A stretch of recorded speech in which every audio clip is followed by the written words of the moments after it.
Picture this. You've been checking your bank account every morning, waiting for that promised payment to arrive. You've heard the rumors, seen the headlines, and now you're wondering, is this real or just another political promise that'll fade away? Well, what's happening right now in Washington could completely change what ends up in your account, and the timeline just got a lot more complicated. Here's what nobody's telling you clearly. There are actually two different proposals on the table right now, and they're not the same thing. The original $2,000 direct payment plan that's been discussed for months suddenly has competition from a brand new proposal coming from Trump's team. This isn't about politics. This is about your money and when or if you'll actually see it. The timing matters more than you think. Social Security recipients are already dealing with changes to their monthly benefits, and now these stimulus proposals could either supplement what you're getting or replace it entirely. The difference between these two plans could mean waiting weeks longer for your money or potentially receiving a completely different amount than you expected. Right now, Treasury officials are working through the logistics, and what they decide in the next few days will determine exactly when these payments could start going out. Let me be straight with you. There's a lot of confusion swirling around right now, and it's not your fault. Every news outlet seems to be reporting something different. Your neighbors are telling you one thing, and your kids are sending you articles that contradict each other. But here's what's actually happening behind closed doors in Washington, and why understanding the real timeline matters so much for your financial planning. First, let's talk about where this all started, because context matters. The $2,000 direct payment plan didn't just appear out of nowhere. It's been part of ongoing discussions about providing relief to Americans, particularly those on fixed incomes who've been hit hardest by inflation over the past few years. When grocery prices jumped 30% and utility bills seemed to double overnight, lawmakers from both sides started floating ideas about direct payments to help people cope. Social Security recipients were always at the center of these discussions because everyone in Washington knows that cost of living adjustments haven't kept pace with real-world expenses. Your Social Security check might have gone up by 3%, but when everything you buy costs 20 or 30% more, that adjustment doesn't cut it. So the $2,000 payment plan gained traction. It had bipartisan support in certain circles. Advocacy groups were pushing for it, and millions of Americans started counting on it as a lifeline. The plan was straightforward. Send direct payments to Social Security recipients, SSI beneficiaries, veterans, and other Americans who needed it most. The Treasury Department even started preliminary work on how they'd process these payments, looking at the systems they used during previous stimulus rounds to figure out how quickly they could get money into people's accounts. There were discussions about using the same direct deposit information the Social Security Administration already has on file, which would theoretically make the whole process faster than previous stimulus efforts. But then something shifted. Trump's team started circulating a completely different proposal. And this is where things get complicated. This new plan isn't just a minor tweak to the existing $2,000 idea. It's a fundamentally different approach to providing financial relief. Instead of one-time direct payments, Trump's proposal focuses on what they're calling sustained support mechanisms that would work differently depending on your specific situation. For Social Security recipients, this could mean enhanced monthly payments over a longer period rather than one big check. For others, it might involve tax credits or different forms of assistance spread out over time. Now you might be thinking, what's the difference? Money is money, right? Well, not exactly. The timing, the amount, and how it affects your other benefits could all change dramatically depending on which plan moves forward. The original $2,000 plan was designed as a one-time boost. You'd get your payment probably within a few weeks of the bill passing, and that would be it. Simple, clean, easy to understand. Trump's new proposal is more complex because it's trying to address what critics said was wrong with one-time payments, that people spend them quickly and then they're back to struggling. His team argues that spreading assistance over time makes more sense economically and helps people budget better. Here's where the timeline gets really important. Under the original $2,000 plan, the Treasury Department estimated they could start sending payments within 2 weeks of legislation passing. They'd use the same infrastructure that sent out previous stimulus checks. Prioritizing people who already have direct deposit set up with Social Security paper checks would take longer, maybe 4 to 6 weeks, but the majority of recipients would see money fairly quickly. The whole rollout would probably be complete within 8 weeks.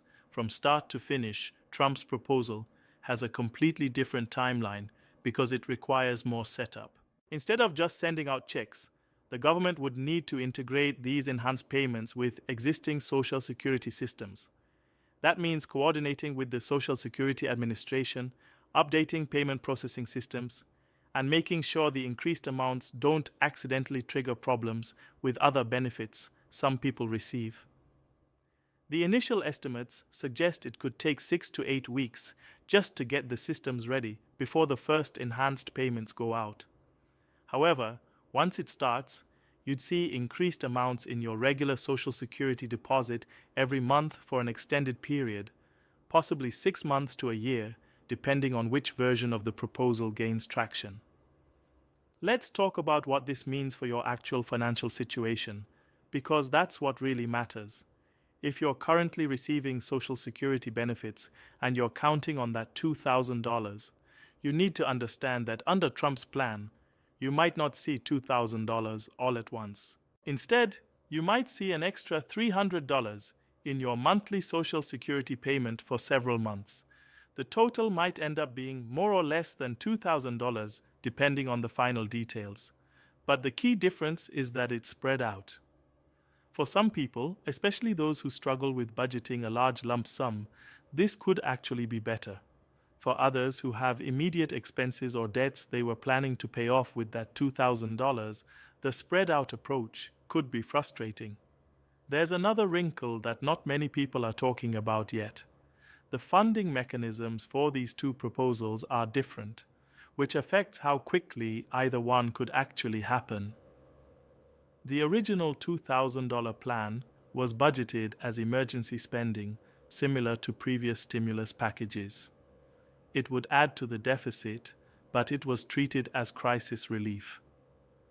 Trump's proposal tries to offset some of the costs by restructuring other programs and finding savings elsewhere in the federal budget. That might sound fiscally responsible, but it also means more negotiations, more committee hearings, and more time before anything gets approved. Whenever you start talking about cutting or restructuring other programs to pay for something new, you open up a whole new can of worms politically. Right now, as of today, here's where things stand with both proposals. The original $2,000 plan has been introduced in the House and has a certain number of sponsors, but it hasn't moved to a vote yet. There are ongoing discussions in committee about eligibility criteria, income limits, and whether certain groups should be prioritized. Some lawmakers want to limit payments to people earning under a certain amount, while others argue that Social Security recipients should get it regardless of other income because their fixed benefits aren't keeping up with inflation. These debates take time, and every compromise or amendment changes the timeline. Trump's proposal is in an earlier stage. It's been discussed in policy circles and among his advisors, and there have been meetings with key congressional leaders, but it hasn't been formally introduced as legislation yet. That means it's still being refined. The exact numbers are still being worked out, and there's ongoing debate within his own team about the best approach. Some advisors are pushing for a more generous version that would provide higher monthly increases, while others are concerned about the long-term budget implications and want something more modest. Until there's an actual bill with specific language, it's hard to know exactly what the final version will look like. Here's what makes this situation particularly tricky for Social Security recipients. You're caught in the middle of a political debate, and both sides are using your financial security as a talking point. Supporters of the $2,000 plan are saying people need money now. They need it quickly, and they need a meaningful amount that actually makes a difference. They point to rising costs, medical expenses, and the fact that many seniors are choosing between prescriptions and groceries. It's a powerful argument, and it resonates with a lot of people. On the other side, Trump's team is arguing that their approach is smarter, more sustainable, and better for long-term financial stability. They say that one-time payments are just band-aids, and what people really need is ongoing support that helps them month after month. Both arguments have merit, which is exactly why this is taking so long to resolve. In Congress right now, there are members who support each approach, and there are others who are trying to find a compromise that takes elements from both plans. Some legislators have suggested doing a smaller one-time payment combined with modest monthly increases for a few months. Others have proposed targeting the most vulnerable recipients for immediate help while implementing the longer-term changes for everyone else. Every variation changes the timeline, the cost, and the complexity of implementation. The Treasury Department is in a tough spot because they need to prepare for multiple scenarios. They can't just wait until Congress makes up its mind, because once a bill passes, people expect money fast. So, right now, Treasury officials are running parallel planning processes. They're updating the systems for quick direct payments in case the $2,000 plan moves forward, while simultaneously working with the Social Security Administration on the infrastructure changes needed for Trump's proposal. It's like preparing for two completely different events at the same time, and it's consuming a lot of resources and attention. For you as a Social Security recipient, this uncertainty makes planning really difficult. Maybe you've been putting off a necessary home repair because you were counting on that $2,000 to cover it. Or perhaps you've been struggling with the medical bill and you were hoping to pay it off once the payment arrived. The problem is, nobody can tell you with certainty when or what you're going to receive. Financial advisors are telling their clients not to count on either plan until something is actually signed into law, which is prudent advice, but doesn't help much when you're trying to make decisions about your current expenses. Let's talk about what could speed things up or slow things down. Because timing in Washington is never just about the policy itself. Right now, Congress is dealing with multiple priorities. There's budget reconciliation happening, debates about other spending bills, and the usual political maneuvering that comes with any legislative session. Sometimes a proposal can sit in committee for months, not because there's anything particularly wrong with it, but simply because leadership hasn't scheduled it for consideration. Other times, something can move surprisingly quickly if the right people decide to make it a priority. One factor that could accelerate either proposal is public pressure. When millions of Americans start contacting their representatives, showing up at town halls, and making it clear that this is a priority issue for them, things tend to move faster. That's already starting to happen. Senior advocacy groups are organizing, letters are being written, and phone calls are being made. The question is whether that pressure will be enough to force action, or whether it'll just result in more promises and delays. Another important factor is the economic data that's coming out. If inflation continues to be high, if the job market shows weakness, or if there are signs that American consumers are really struggling, that creates more urgency around providing relief.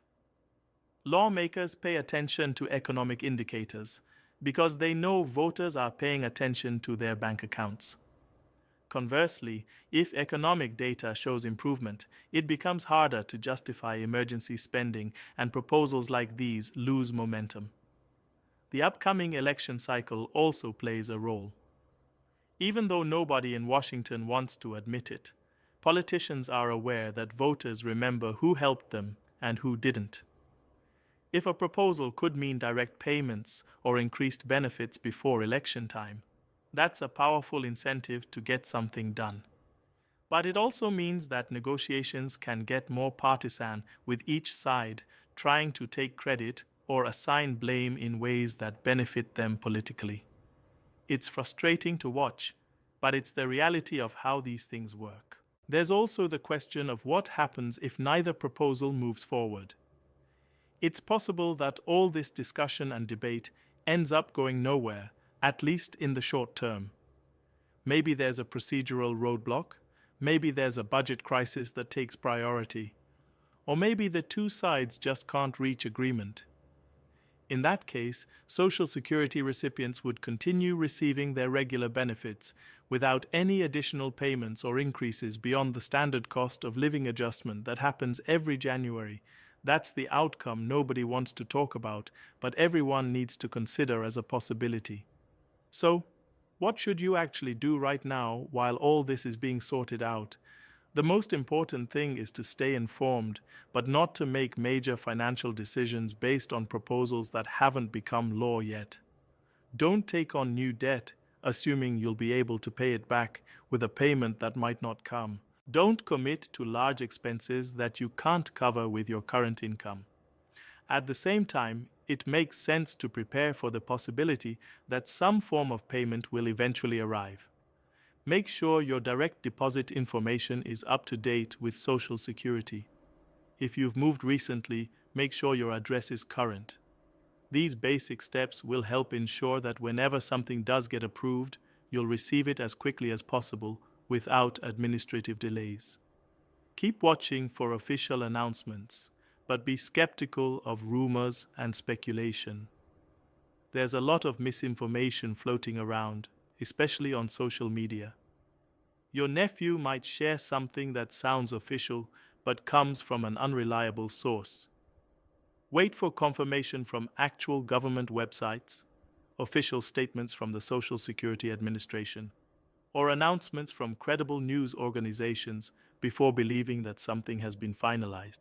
The bottom line is this: something is probably going to happen eventually, but the timeline and the details are still very much up in the air. The competition between the $2,000 direct payment plan and Trump's alternative proposal means both are being scrutinized, debated, and modified. Neither has a clear path to quick passage right now, which means we're likely looking at weeks, possibly months, before anything concrete emerges. That's not the answer anyone wants to hear, but it's the honest truth about where things stand.